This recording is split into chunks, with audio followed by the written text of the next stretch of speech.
angle placement means a lot. Anytime that you can place the head in an angle that's easier for you to get to and the angle that you're cutting, which in this case I've got it set right about here, which is probably in line with the bench around 30 degrees. Because what I'm going to do is I'm going to come down here. Now the valve is so important. The reason I trim them and cut them to size is for this reason right here. Because actually the cutter will actually touch off and it'll spin the valve. And what I'm trying to do is with this particular cutter, I'm going to go in here and I'm going to hit the sides, and lay this back right here and right here, okay? So let's get on with it.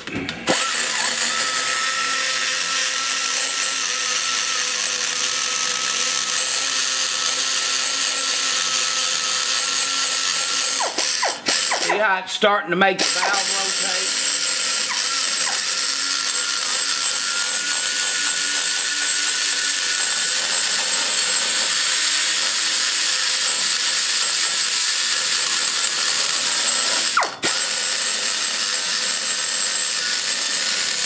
Now I'm going to come up and keep going with the sweep.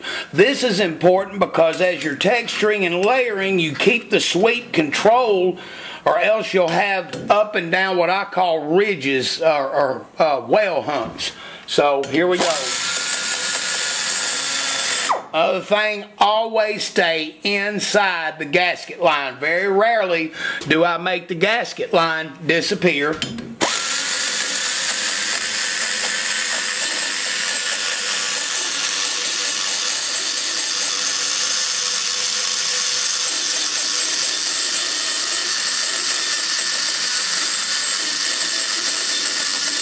Now, did you see that swoop I just made?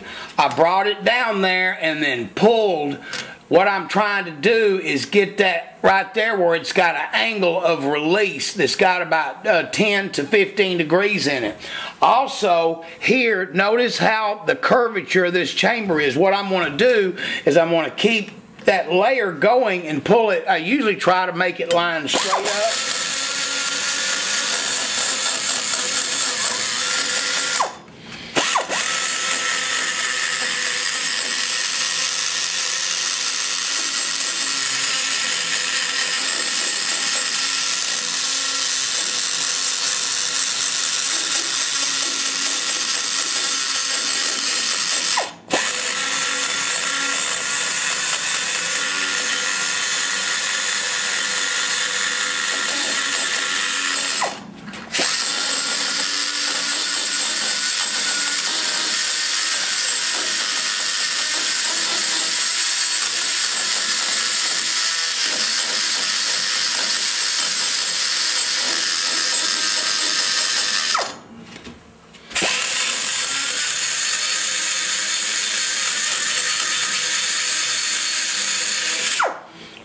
Okay, now as we're coming on in, I'm going to try to do a little more trimming.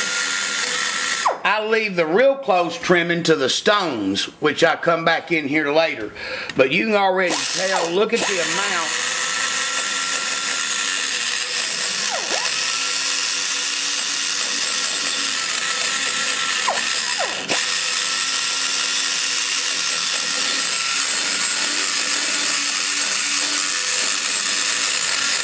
Now let's talk about intake airflow. That little mod right there, just on that bottom half, off 0 lift to about 300 lift, is probably going to make anywhere from 10 to 15 CF difference just in that one mod. So you see how critical that is. It might even be closer to 18 CFM just right here pulling that back, but that is at 0, 1, 2, 3 lift to 100, 200, 300. All right, now let's go to the exhaust side and see what we got. Let me reposition you. Okay.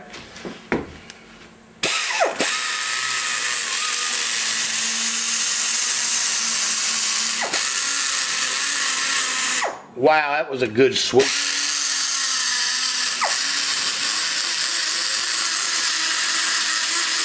Now remember, don't swoop too much before you got to go back over here and play catch up.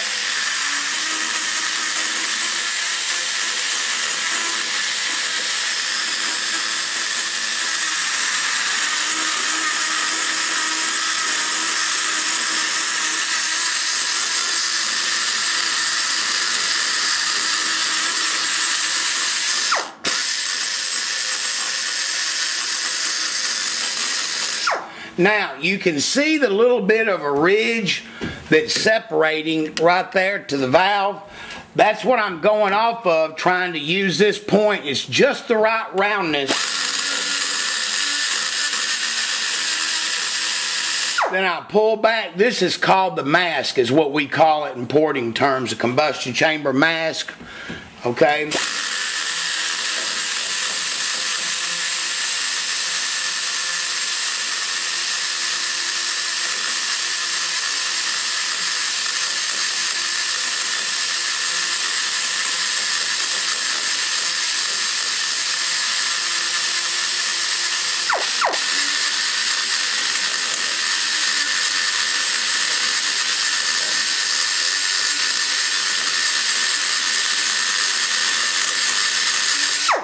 Alright, now that's much better. It's way better rounded.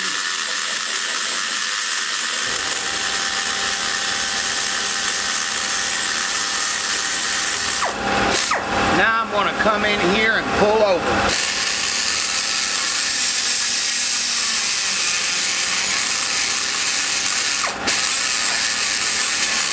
This is what I'm talking about on slow cutter speeds. Man, you just can't go wide open. You keep it low to middle or else you'll tear something up.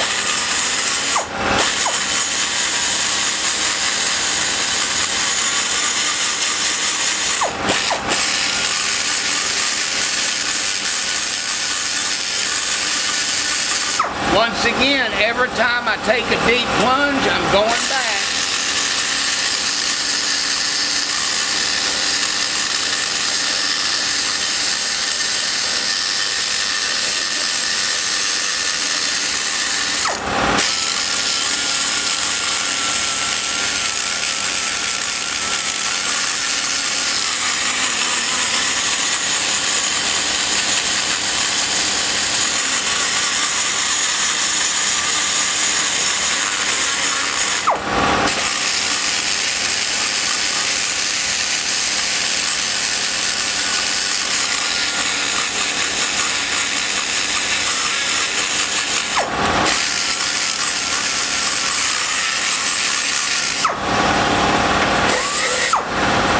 See how I had a little dribble right there, but that's okay. That ain't no big deal because that's not in the sealing area.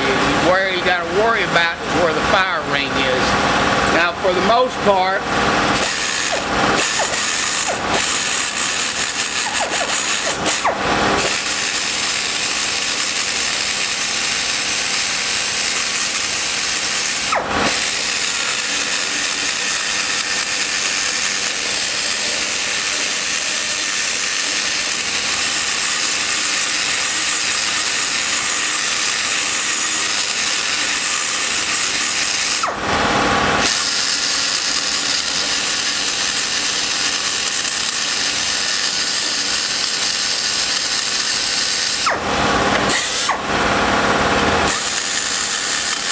see, it's just going back and forth. When you're standing here looking at it, you can tell the touch and getting it all level.